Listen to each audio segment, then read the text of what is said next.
ग्रंथराज श्रीमद् भगवद गीता की जय। आज का दूसरे अध्याय का 34वां श्लोक और आपसे चर्चा करने वाले हैं, जहां पे अब कृष्ण जो है अलग अलग उपाय से अर्जुन को वापस लेके चल रहे हैं अपने साथ। दूसरे अध्याय के 34वें श्लोक पे हम आ चुके हैं और इस श्लोक में हम यहाँ पे चर्चा करेंगे। श्लोक को आप मेरे पीछे दोहराइए। अकीर्तिम चापि भूतानि कथयन्ति ते अव्ययम् संभावितस्य च कीर्ति मरणादि अतिरिच्यते। अकीर्ति मतलब इनफेमी। इनफेमी का मतलब बेइज्जती। कृष्ण अभी सारे प्रिंसिपल अर्जुन को नहीं बता रहे। कृष्ण कह रहे हैं इनफेमी, तुम्हारी बेइज्जती हो जाएगी। भूतानी उन लोगों की जिनको एक बार इज्जत मिल जाती है। कथयन्ति, लोग कथा करेंगे अर्जुन, तुम्हारी कथा करेंगे तुम्हारे विषय में। अव्ययम, व्यय, हाथ आगे लाइए। व्यय मतलब खर्चा हो जाना, खत्म हो जाना। व्यय मतलब एक्सपेंडिचर जो खत्म हो जाता है। अव्यय ये वो चीज है जो कभी समाप्त नहीं होती। अव्ययम संभावितस्य, उसको जिसको इज्जत मिल चुकी है एक बार। अकीर्ति, उसकी कीर्ति मतलब इज्जत, अकीर्ति मतलब इज्जत खत्म हो जाना। मरणाद अतिरिच्यते, ये मरने से भी ज्यादा बुरा होता है। अनुवाद और तात्पर्य श्रील प्रभुपाद जी के द्वारा। श्रील प्रभुपाद की जय। दूसरे अध्याय के 34वें श्लोक के अनुवाद में श्रील प्रभुपाद कहते हैं, लोग सदैव तुम्हारे अपयश का वर्णन करेंगे अर्जुन, और सम्मानित व्यक्ति के लिए अपयश मृत्यु से बढ़कर है। People will always speak of your infamy, and for those who has been honored, एक बार अगर इज्जत मिल गई, those who have been honored, then this honor is worse than death. Arjun, तुम्हारी एक बार इज्जत की जा चुकी है, लेकिन अब अगर तुम्हारी इज्जत छीन ली तो तुम बर्बाद हो जाओगे। अगले श्लोक में कहते हैं कृष्ण कि the great generals who have highly esteemed your name, जिन लोगों ने, जनरल्स, बड़े बड़े लोगों ने तुम्हारे को इज्जत करी है, they will think that you have left the battlefield out of fear only. तुम भय के कारण भाग गए हो। जिन जिन महान योद्धाओं ने तुम्हारे नाम तथा यश का सम्मान दिया है, वो सोचेंगे कि तुमने डर के मारे युद्ध भूमि छोड़ दी है, और इस तरह तुम्हें तुच्छ मानेंगे। They will consider you a coward. यहां कावर्ड को तुच्छ बोला गया है। Your enemies will describe you in many unkind words. दूसरे अध्याय का 36वां श्लोक। वो क्या बोलेंगे? वो कहेंगे कि तुम्हारे शत्रु अनेक प्रकार से तुम्हें कटु शब्दों से तुम्हारा वर्णन करेंगे और तुम्हारे सामर्थ्य का उपहास करेंगे। तुम्हारे इसी दुखदाई, तुम्हारे लिए इससे ज्यादा दुखदाई और क्या हो सकता है? What could be more painful than for you. यहां से शुरू करते हैं। यह था दूसरे अध्याय का 34, 35, 36। यहां पे चर्चा क्या हो रही है? यहां कृष्ण बता रहे हैं कि और कारण अभी तुम्हें अर्जुन बताऊंगा कि तुम्हें क्यों युद्ध करना चाहिए, पर पहला कारण समझ लीजिए। जो मैस्लो की हायरार्की दूसरे अध्याय के शुरुआत में पीछे के एपिसोड्स में कृष्ण ने समझाई थी। जो लोग सारे सीरीज देख रहे हैं, सारे वीडियोस देख रहे हैं, सारे एपिसोड देख रहे हैं, कृष्ण ने मैस्लो की हायरार्की में फिजियोलॉजिकल से बात नहीं किया। हाथ आगे लाइए। सबसे नीचे शारीरिक इच्छाएं, उसके ऊपर मानसिक, बौद्धिक, आत्मिक, आध्यात्मिक। कृष्ण ने ऊपर से शुरुआत करी। कृष्ण ने क्या बोला कि तुम ये धन ऐश्वर्य के लिए नहीं कर रहे, तुम राजपाट के लिए नहीं कर रहे। अर्जुन प्रिंसिपल समझाया, क्योंकि अर्जुन बहुत शक्तिशाली व्यक्ति था। एक शिकारी के वेश में जब जाकर के उसने भगवान शिव को जाकर के हराया तो उनसे पाशुपात अस्त्र प्राप्त किया था। उसके पास कई विशेष हथियार थे। उसको ब्रह्मास्त्र मिला था गुरु द्रोणाचार्य के द्वारा, उसको सम्मोहन अस्त्र मिला था कुबेर के द्वारा। वो किसी को भी सम्मोहित कर सकता था। अर्जुन बहुत शक्तिशाली था। अर्जुन के पास सारे स्किल्स थे, पर विल नहीं थे। तो भगवान ने विल देने के लिए पहले उसके रिकॉग्निशन पे काम करना शुरू किया। अगर आपको किसी का विल बढ़ाना है तो उसको इज्जत देनी चाहिए, सम्मान देना चाहिए, उससे उसकी इच्छा शक्ति बढ़ जाती है। मेरी बात समझ आ रही है? Loudly yes no. इंद्रास्त्र मिला था जो इंद्र ने दिया था, वरुणास्त्र दिया था जो वरुण ने दिया था। वरुण, भगवान वरुण जो है, उन्होंने ऐसा अस्त्र दिया कि किसी भी समय कोई भी तुम पे अगर किसी भी प्रकार का अटैक करेगा तो तुम नदी, समुद्र, बाण ऐसे छोड़ोगे कि इतना पानी उस पे आ जाएगा, सब कुछ बह जाएगा, पूरा शरीर, पूरा का पूरा शहर बह सकता है। बहुमास्त्र मिला था जो कि मां भूमि ने दिया था उनको, और उसमें क्या कहा था कि कहीं पे भी तुम हो और फंस जाओ तो तुम डीप टनल, सुरंग, गुफाएं तैयार कर सकते हो और उन गुफाओं से तुम गायब हो सकते हो।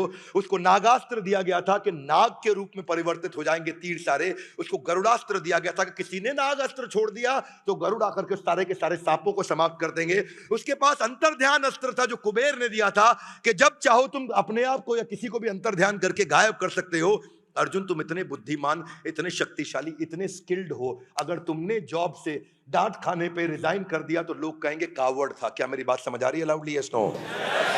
एक और त्व अस्त्र नाम का अस्त्र भी था। ये बहुत ही अद्भुत अस्त्र हुआ करता था कि जिसमें आप बिना कुछ किए उस अस्त्र के चलाने से आपके सामने जो आपके शत्रु की सेना है वो आपस में लड़ने लग जाए। उसके पास वो सारी टैक्टिक्स, वो सारी स्ट्रैटेजीज थी जिसके द्वारा वो कंपटीशन के पूरे मार्केट शेयर को एक्वायर कर सकता है। पर ऐसी कंपनी जो इस स्टेज के अंदर अचानक छोड़ दे एक किसी इमोशनल तकलीफ के चलते, without understanding the right philosophy, उनको एक वज्रास्त्र दिया इंद्र ने कि सामने वाले पे ऐसा वज्रपात हो जाए, यानी कि सारे सैन्य प्रमाण पत्र, जिसको बोलते हैं सर्टिफिकेशंस, जो भी इंटरनेशनल सर्टिफिकेशंस, ग्लोबल, यूनिवर्सल और मल्टी यूनिवर्सल, यानी कि अलग अलग लोगों के सर्टिफिकेशंस भी थे उनके पास।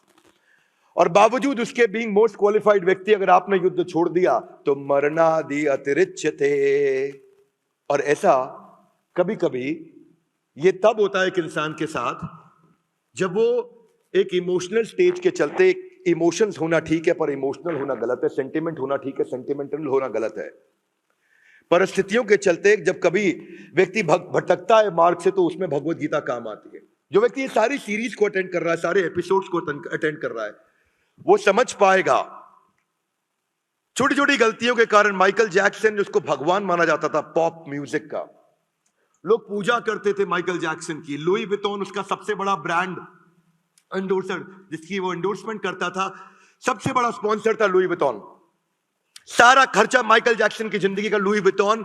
जिस दिन एक बार बच्चे के साथ में सेक्स करने का, मॉलेस्टेशन का उसके ऊपर एक इल्जाम लगा, लुई विटॉन भी गया, सारे के सारे दुनिया के स्टेज शो भी कैंसिल हुए, उसकी म्यूजिक सीडीज, म्यूजिक कैसेट की जितना भी उसका बिजनेस था वो सारा ड्रॉप हो गया। वो एक मॉलेस्टेशन के कारण इवेंट, कॉन्सर्ट्स सब बर्बाद हो गए। क्यों? अकीर्ति चापि भूतानी। ऐसा अकीर्ति हुआ उसका। सबसे बड़ा एग्जाम्पल जो हमेशा याद करता हूं वो बिल क्लिंटन का है। बिल क्लिंटन दुनिया के सबसे शक्तिशाली, देश के सबसे शक्तिशाली राष्ट्रपति रहे हैं, हार्वर्ड के पढ़े हैं, येल के पढ़े हैं, गवर्नर रह चुके हैं पहले। और गवर्नर रहने के बाद बिल क्लिंटन कहां पहुंचे? बिल क्लिंटन जानते हैं उनके देश की सॉकर और बेसबॉल टीम को, नेशनल टीम को रिप्रेजेंट कर चुके थे बिल क्लिंटन। सबसे बुद्धिमान लोगों में माना जाता था बिल क्लिंटन को। पर उसके बाद मोनिका लेविंस्की के बाद अमेरिका का पहला मी टू मूवमेंट चालू हुआ था। बाद में यहां मी टू मूवमेंट किसी और के साथ शुरू हुआ था, because several women had put their allegations. बस यही है, मरणादि अतिरिच्यते। उसके बाद क्या हुआ? बिल क्लिंटन कभी वापस नहीं उठ पाए, कभी आगे नहीं आ पाए। इसमें दो बातें हैं जो आपको समझनी बहुत जरूरी है। अकीर्ति चापी भूतानी में दो बातें हैं जो आपको समझनी जरूरी है कि एक तो पहले इस कॉन्सेप्ट को समझते हैं। हर्षद मेहता, जिसके ऊपर सीबीआई नहीं, अकेले 15,000 स्क्वायर फीट के मकान में रहने वाले, घर का अपना पर्सनल गोल्फ कोर्स होने वाला व्यक्ति, वो जो उस समय देश की सबसे महंगी गाड़ी विदेश से मंगाई लेक्सस की, वो आदमी जिसको दुनिया अमिताभ बच्चन मानती थी स्टॉक मार्केट का, वो आदमी जिसके एक इशारे पे लोग अपनी सारी संपत्ति लगा देते थे, वो आदमी जिसके एक इशारे पे लोग अपनी प्रॉपर्टी बेचकर स्टॉक मार्केट में इन्वेस्ट कर देते थे। बिगेस्ट स्कैम एवर गया। 672 क्रिमिनल केसेस हुए।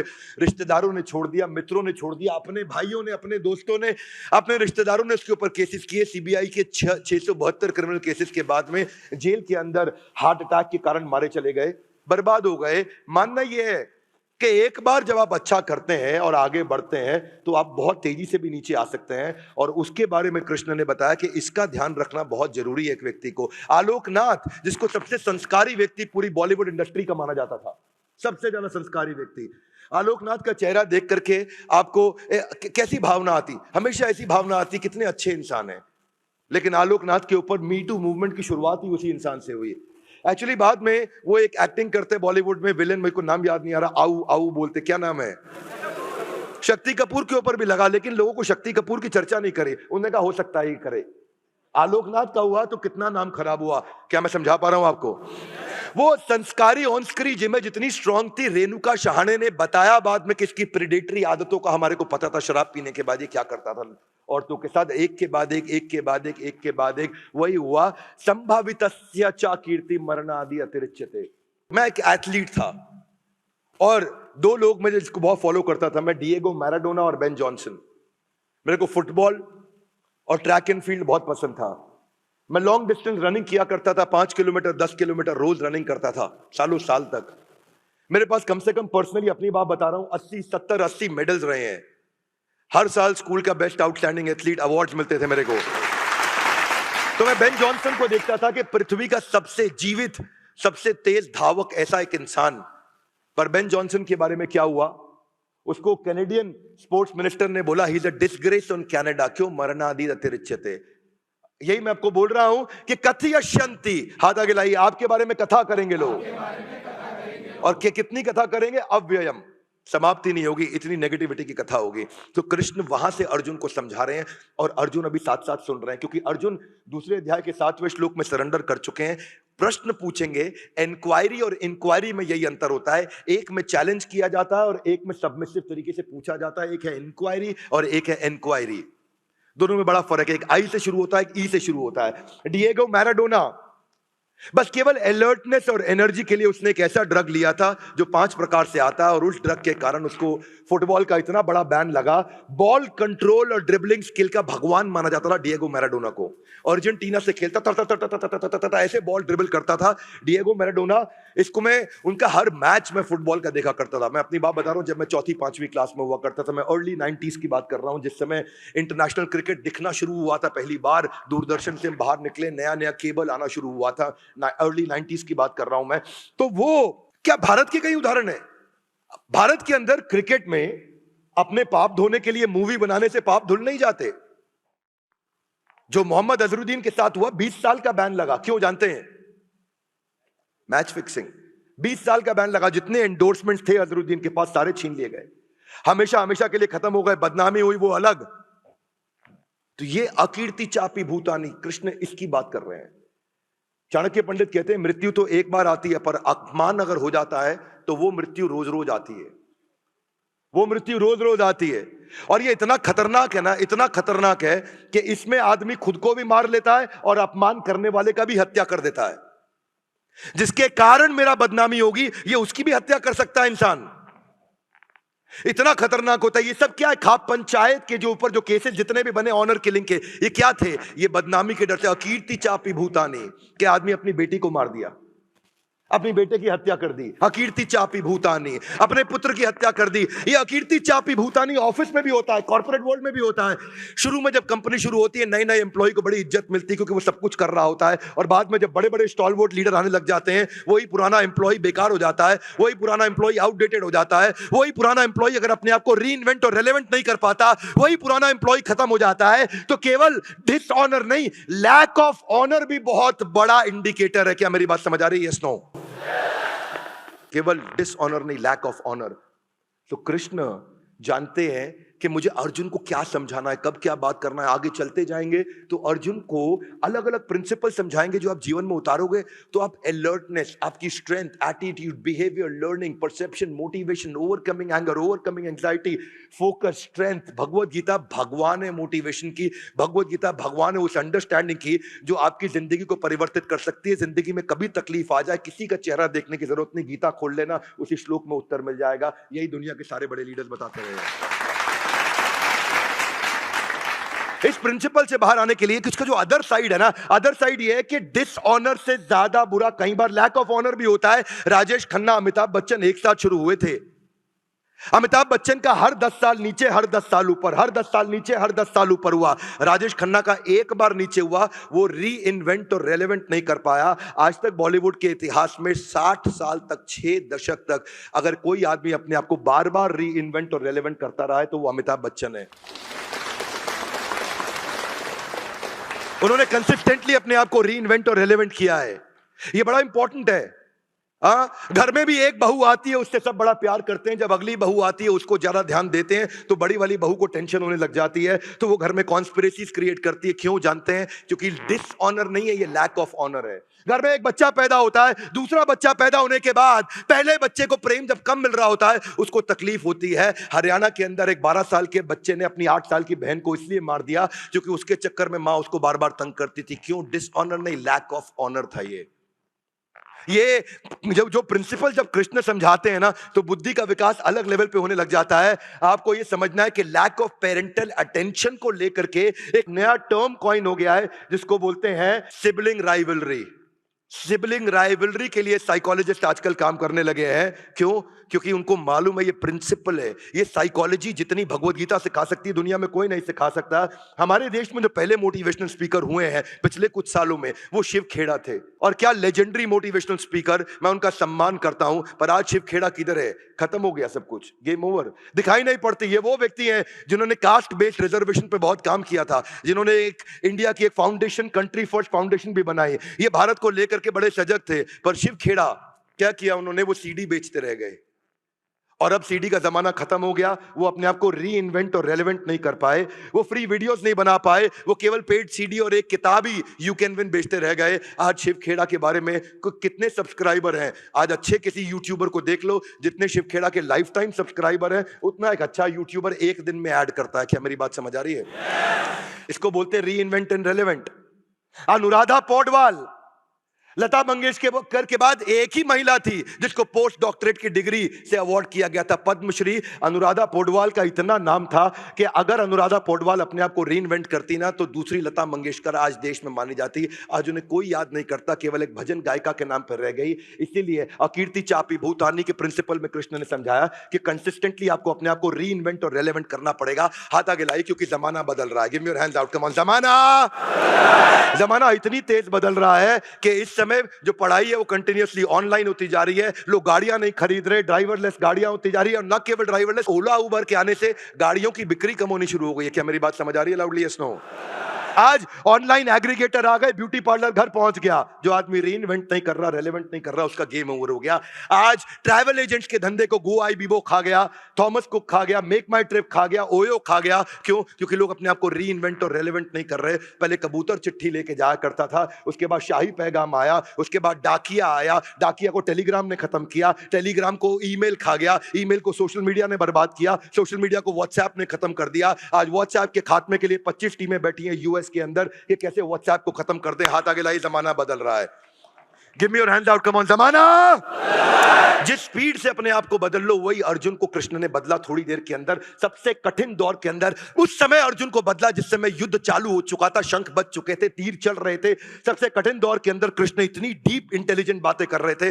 अनुराधा पौडवाल, जिसको नेशनल फिल्म फेयर अवार्ड उसको मिले, national award film fair award से भी बड़ा माना जाता है, पर उसके बाद आज केवल एक भजन गायिका के रूप में रह गई। उनको कोई याद नहीं करता है। इसलिए डिसऑनर और लैक ऑफ ऑनर के बाद के लिए आपको एक ही काम करना है। आपको ड्रग्स लेने की जरूरत नहीं थी, डिएगो मैराडोना या फिर बेन जॉनसन। आपको अपने आप को रीइन्वेंट और रेलेवेंट करना है, क्योंकि जो मौत के दर्द से ज्यादा दर्द होता है जब इंसान की इज्जत समाप्त हो जाती है। एक एंटरप्रेन्योर को जिंदगी भर अपने आप को रीइन्वेंट और रेलेवेंट करना है। सत्या नडेला माइक्रोसॉफ्ट के सीईओ कहते हैं कि या तो अपने आप को री इन्वेंट करो या फ्यूचर को इन्वेंट करो। वही है एंटरप्रेन्योरशिप, इसके अलावा कुछ नहीं। क्योंकि जो आदमी वहीं रह गया और इंप्रूवमेंट साइकिल नहीं लेकर के आया, वो बर्बाद हो जाएगा। हाथ आगे लाइए, improvement cycle guys, one more time, little loud. क्या improvement cycle? Business is about being able to reinvent yourself और invent the future, nothing less nothing more. एक साथ 80s 90s में माधुरी दीक्षित और मनीषा कोइराला चालू हुई थी।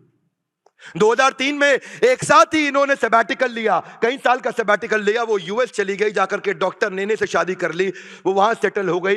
लेकिन माधुरी दीक्षित ने अपने पीक पे रिटायरमेंट सैबैटिकल लिया, उसने अपने डाउनफॉल पे लिया, उसकी पिक्चरें फ्लॉप हुई, उसको वापस कोई लेने नहीं आया। माधुरी दीक्षित जब वापस आई, टेलीविजन प्रोग्राम्स के द्वारा, इसके द्वारा, शोज के द्वारा, मूवीज के द्वारा अपने आप को री इन्वेंट और रेलेवेंट करती रही। और क्या हुआ मनीषा कोइराला के साथ? वो शराब में डूब गई और उसका जो सम्राट दहल के साथ शादी हुई वो 2 साल से ज्यादा चली नहीं। नहीं, कैंसर जैसी घातक बीमारी ने उसको बर्बाद कर दिया। उसके बाद मनीषा कोइराला कभी वापस नहीं आ पाई। माधुरी दीक्षित को आज भी लोग बड़े उत्साह से देखते हैं, सोशल मीडिया पे भी देखते हैं, टेलीविजन पे भी देखते हैं। और मनीषा कोइराला को उन्होंने शायद ये सोचा कि गुजरे वक्त की अभिनेत्री, अब उसका करियर और जिंदगी समाप्त हो चुकी है। एयरपोर्ट पे चलते हुए मनीषा कोइराला आपके बाजू से निकल जाए, कोई गर्दन घुमा के नहीं देखता है, और माधुरी दीक्षित का पता लग जाए कि वो आने वाली है तो पूरा देश वहीं खड़ा होकर के इकट्ठा हो जाता है। इसको बोलते हैं reinvent and relevant. Krishna किस फिलॉसफी से बात करते हैं, कहां लेके जाते हैं, ये था आज का श्लोक। अकीर्ति चापि भूतानि कथयश्यन्ति ते अव्ययम संभावितस्य चा कीर्ति मरणाद अतिरिच्यते। भगवत गीता एक ऐसा ग्रंथ है, इस एपिसोड के हर वीडियो को सबको देखना चाहिए, एक के बाद एक इसके एपिसोड्स हम आपको YouTube पे देते चले जा रहे हैं। आपको क्या लगता है भगवत गीता के ये सारे एपिसोड्स इन एक्शन देखने चाहिए? Loudly yes no. हाथ आगे लाइए। क्यों? क्योंकि ये गीता इन एक्शन। हाथ आगे लाइए, come on, Gita in louder everybody, one more time, Gita in. Gita को जीवन में कैसे उतारा जाए उसके बारे में एक एक श्लोक करके हम एपिसोड के बाद एपिसोड, एपिसोड के बाद एपिसोड, इसका एक भी वीडियो जीवन में मिस नहीं करना। हमारे साथ जुड़े रहने के लिए, इस एपिसोड को अंत तक देखने के लिए आप सबका हृदय की गहराई से प्रेम पूर्वक बहुत बहुत धन्यवाद। ग्रंथराज श्रीमद् भगवद गीता की जय।